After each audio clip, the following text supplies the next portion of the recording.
the past year, before the game event in China, Chen Gong was eating a rice ball by himself, but something caught his attention. There was a dog who desperately wanted to have some food. Chen showed no signs of mercy, and he kicked the poor dog. He was angry at his construction director for making him work hard like a cheap ass and not paying him the proper amount of salary. The dog got up and he started growling at Admiral Chen, but this time he was not alone, and he called his whole gang of feral dogs. Admiral Chen is a calculative person. He knew he could not get out of this situation without paying a serious price, so he threw all of his food in front of the dogs. All the dogs seemed quite happy after receiving the food, and Chen became a bit sad about his shabby life. He was born in a poor background and he had no parents. If his life had kept on going at that rate, then he also knew that he would meet more toxic bastards, and his life would end as a street bully. He always wanted to avoid that outcome, so he started working in order to live like a normal person, and he knew for sure that good deeds would pay him back later in the future. The next day, Chen was moving some logs on the construction site. His day ended after getting knocked out by the construction director for making a small mistake. He has no place to sleep, so he goes back to the temple. As days pass, Chen is becoming more and more exhausted as he is not getting proper nutrition or sleep, and his work is physically demanding. Finally, Chen had to put the sack down as he was totally exhausted, and he started wondering why these people were so mean to him and exploited him at any given chance. Shouldn't they be helping each other in tough times like these? But why is no one lending a hand to him? The construction director abuses Chen for resting during work time, and it makes Chen angrier. All of a sudden, the game screen appears in front of everyone, and it asks them about what is the best class in order to survive in a Fallen world. Everyone at the construction site becomes confused at this sudden change of weather and these weird system techs. A lot of cards containing different classes appear in front of everyone. The system reminds them that they have 10 seconds left to choose a class. Without giving it much thought, Chen picks up a random card with the most number of stars. After the timer runs out, everyone comes back to reality with the weapons and skills related to their class. One of the construction workers dies after getting stabbed, and others become alerted after witnessing it. It turns out that a large number of goblins had invaded their construction site. The workers start running in the opposite direction, and the construction director loses balance and falls down after clashing with an elder worker. The construction director starts crying for help, which catches the attention of Chen. Chen tries to help him get up, but the construction director was a complete ass, and he threw Chen down so he could get away while Chen acted as bait. The construction director thanks Chen for being a simpleton and saving his life. The goblins rush toward Chen to kill him while he is wondering if this is the result of showing mercy to others. But before the goblins can stab him, another construction worker slashes them all using a straight slash skill. The construction worker chooses a warrior class, and he tells other workers to calm down and gather in front of him. He looks back to tell Chen to stop being a coward and get up. But Chen stabs him in the back of his neck because he thinks that this worker is going to just use him as a meat shield. He then ruthlessly takes away the sword of the warrior, and he thinks that there is no such thing as a human-like life. Those who are weak end up dead, and others take advantage of you. If you are kind-natured, this world has always been a battlefield where people kill or get killed. Chen returns to the temple after taking care of the construction workers and the goblins. He has finally decided what he needs to do. He will survive by swallowing up weak ones and getting stronger. Inside the temple, the dogs are munching up on the goblin corpses that they just slayed. Chen compliments the dogs for being strong and fearless, but when he gets closer to them, they get extremely feral. Chen had fed these dogs for more than a year, but now they are ready to bite him off since they have no use for him. Chen becomes enraged as he now knows that animals will always be animals no matter how much you take care of them. Chen activates a basic skill called the Beginning of Fanaticism. This skill suppresses the enemy's spirit with bloodlust. When successful, the enemy receives a penalty for their physical and mental power. Plus, it becomes difficult for the enemy that has been hit by the skill to maintain rational thinking. It can also overwrite skills like brainwashing and hypnosis. The dogs get overwhelmed by the skill and they become slaves of Chen. Chen tells them not to worry as he will not kill them just yet as he has some work for them. At the same time, a red orc enters the temple. The world has become a battlefield and he needs to find out how long he can survive on this battlefield. In the present, Admiral Chen has turned into a war beast, and he compliments Sungwoo for being amazing. He didn't expect the Necromancer to stop the Devil's Gate like this. It turns out that Sungwoo summoned a lot of minions inside the Devil Gate. The minions are trying their best to keep the creatures of the Devil's Gate from going outside. The skeletons are working like a lid on a bottle. The skeleton wall will not collapse easily as Sungwoo is strengthening it with souls and infinite resurrection. But time is on the side of the War Beast as he activated his awakening after Sungwoo. The primary awakening is the same for almost all players. Players can temporarily maintain their awakened form for a fixed amount of time. Sungwoo needs to get rid of the War Beast before his timer runs out, so he runs toward the War Beast. According to his calculations, he should be superior when it comes to physical abilities due to the primary awakening and the demigod's stats increase. The War Beast easily dodges the first slash attack of Sungwoo. He then punches Sungwoo in the back. The attack was quite powerful, and Sungwoo fell quite far away. He started bleeding from his mouth as the impact was too strong for him. The War Beast informs Sungwoo that he has invested most of the items and gold he received from the looting to buy the best available gear. These items in this War Beast's body took an immense amount of gold, but finally it is paying off. Sungwoo tries to get up, but he is still coughing up blood. After seeing him get up, War Beast states that something strange is going on in here. He is 100% sure that he heard his ribs getting smashed, but the Necromancer is still able to move. It turns out that Sungwoo survived that last attack thanks to the Chaos Crystal. Chaos Crystal can fill up his mana and stamina at a very fast rate. War Beast is wondering whether Sungwoo is healing due to an item, or if it's an ability of his demigod state. But it doesn't matter anymore as his skill War Hand has been already cast. Sungwoo instantly gets 3 holes in his body. War Beast is not going to give him time to rest, so he rushes towards Sungwoo with his War Hand skill. Sungwoo made an attempt by calculating and setting up a plan in his own way, but the War Beast is beyond his expectations, and escape is also not an option due to the area lockdown. Sungwoo is cornered in the worst way possible, and he will die for sure if he doesn't find a solution right now. War Beast gathers all of his power to finish off Sungwoo for good, but his attack gets deflected by the Sword of Righty. Sungwoo remembers that in the past, although he picked a 5-star class, he still had to go through countless dangers. Unlike other classes, he had to clash against monsters without a weapon. He faced monsters that had physical abilities superior to humans. The first reason he was able to survive against overpowered abilities was because of Righty. In the present, War Beast tries to attack Sungwoo, but all of his attacks get deflected by Righty.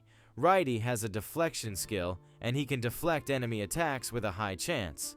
The only exceptions for this deflection skill are extremely huge enemies or range attacks. War Beast is trying his best, but he cannot get any attacks in. Sungwoo tells him that Righty is his best minion who has always surpassed his expectations. For once, the deflection skill of Righty fails, and the War Beast crushes him into powder with just one attack. He then quickly goes for Sungwoo as he cannot give him enough time to pull another trick. But before he can crush Sungwoo, his war hands get blocked by the Dark Knight. Righty and Sungwoo are the main damage dealers, while the Dark Knight is a tank. Righty revives due to the skill of Sungwoo, and he gets prepared to chop the ugly head of the War Beast. He successfully manages to slash the back of the War Beast. The War Beast is not dead yet, but the last attack of Righty had some impact on him. War Beast asks Sungwoo if he is sure that he can block the entrance of the Devil Gateway if he keeps on removing his minions from it. Sungwoo tells him that his minions have been strengthened by the power of the souls, and they can hold their ground on their own. Some of the demonic beasts that were already out of the Devil's Gate rush toward the Necromancer. War Beast informs Sungwoo that his demonic beasts get stronger the more living beings they kill. And all this time, they have been killing and eating each other to get stronger. The beasts gather behind the War Beast, and he tells the Necromancer that this time he is lacking in numbers, and maybe he should call back his minions holding the Devil Gate. Sungwoo laughs at him, while saying that he has another card up his sleeve. The War Beast becomes pissed after hearing it. The players, Jisoo-yoon saved, rush toward the gate as they know that they will also die in this closed zone once the Devil Gate opens. War Beast is not sure how these slaves got out of their well-secured prisons. At the same time, a hidden survival quest called Before the Devil's Gateway appears. The players need to survive for 24 hours, and they will get C-tier experience card and various payments of additional rewards for completing this quest. It turns out that a curse has been cast on this land, and the Devil's Gateway is opened. Soon, Beings from an external dimension will flow out and trample over everything. The players need to survive by utilizing all available methods. The demonic beasts can detect living beings within a certain distance. Additional rewards will be given to those players who manage to kill some demonic beasts during this quest. The players become more excited after hearing the terms and conditions of this hidden quest, and now they have another reason for stopping these beasts. Sungwoo also got an exclusive quest for this event. This quest is called the Duty of the Guardian, and his goal is to eliminate the boss monster. For his rewards, he can choose between regular divinity and a class change ticket. The details of the quest state that the external dimension's invasion has begun. Sungwoo have the duty of protecting this land as a guardian who has repelled monsters from another dimension before. If he eliminates the main boss monster of the invading army, then he will be able to convey a powerful warning message to the invaders. The boss monster, the Devil's Gateway Keeper, makes an appearance after the second wave has ended. If Sungwoo fails to eliminate the target within 24 hours, then the title of the Guardian could be stripped off. Sungwoo thinks that it is his chance to obtain a complete demigod state like Han Kong Seok. At the same time, Ji Soo-yoon arrives there to give backup to Sungwoo. Even though the whole situation is not looking well for the war beast, he is pretty confident. He did not want to say it, but it turned out that he was really being blindsided. Sungwoo asks him if he is scared, and the war beast tells him that it's the opposite. The war beast powers up for another skirmish. He rushes towards Sungwoo while telling him that the one with the most power among them will survive. It doesn't matter whether the most powerful person is him or the Necromancer. The war beast uses a fully charged war hand on Sungwoo, but his attack gets blocked by the Dark Knight. He then kicks off right before he can land a strike on him. The whole battlefield situation is maintained evenly, but the time is not on the side of Sungwoo. They are missing that one blow which can break through this even situation. The war beast pours a ton of mana in his next technique, which takes a huge toll on his body, and he coughs up some blood. The war beast then uses a powerful skill called Blade Storm. The war beast was hiding this powerful skill all this time, and he managed to make a lot of holes in the body of Sungwoo. War Beast informs Sungwoo that he couldn't use this skill before as it consumes a lot of mana. But right now, killing Sungwoo is the priority, so he needs to go all out. The war beast needs to seize this chance to finish the Necromancer for good, or his endless skeletons will be a huge threat to him in the long run.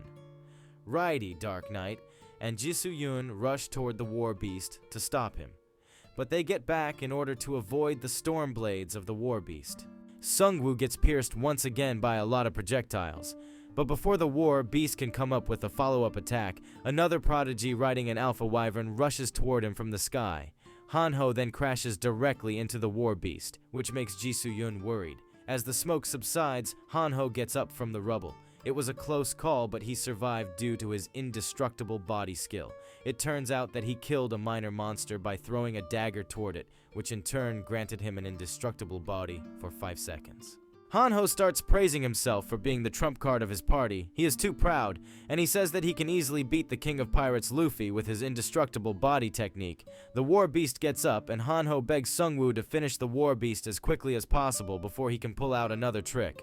Sungwoo tells him to calm down as the victory is already on their side unless the war beast has a healing skill or some potions. War beast laughs out loud while saying that his body is a mess, and he doesn't even have a way to heal himself. On the other side, Sungwoo has already recovered from all of those wounds, but everything is not over for the war beast, as he has an exclusive quest for this class called Archbishop, and soon his quest will be completed. His quest is called the Advent of the War God, and he needs to kill 100,000 individuals through war. As a reward, he will obtain Asura's demigod state. The details of this quest state that the world is a battlefield, and living itself is a fight. The only true god in this world is the god of war, so he needs to kill without mercy and prove that he is the final winner and survivor. Every kill counts, whether they are friends or foes. If the war beast fails to complete the quest within 1 year, then he will be permanently unable to obtain the divinity of the war god. It turns out that the war beast is only 2 kills away from reaching his goal of 100,000 kills. On the other side, the beasts are killing and getting killed at a faster pace. Soon a notification appears in front of him, which informs him that he has completed the quest. The war beast gets fully healed, and his new Asura demigod state activates, which buffs up all of his stats. Sungwoo becomes nervous after witnessing it, and he orders everyone to direct their attacks toward the war beast before he fully activates his demigod state. But before Sungwoo can do anything, the war beast gets struck by a powerful lightning strike. The war beast is not sure about where this strike came from, but Sungwoo knows well that only Han Kang-seok can pull something like this. At the same time, Han Kang-seok is present on a faraway island. It turns out that the lightning strike was performed by him, but the strike became weaker because he was far away from the target. Zeon is quite pissed, and she asks Han Kang-seok if it is really necessary to use such a powerful item. It is a legendary consumable item called the Eye of Horus. The user of this item can look over longer distances depending on how much mana they pour in. It can also be used for sniping, and it hits the target without fail. When all uses have been consumed, this item disappears, and right now, there is only one use left. Zeon tells Han Kang-seok that the war beast is a player who just awakened his demigod state, and he can take him as a cooperative partner. Han Kang-seok informs Zeon that the Necromancer is calculative, but he has affection in his personality. That's why he can borrow his strength in various ways, like convincing, making a deal, or threatening him. On the other hand, the war beast is an animal, and animals don't listen to words. With that being said, Han Kang-seok starts preparing for the second and final lightning strike. This time, he pours in much more mana than the last time. He then shoots the lightning strike toward the pirate island. After getting hit by the lightning strike, the war beast gets completely obliterated.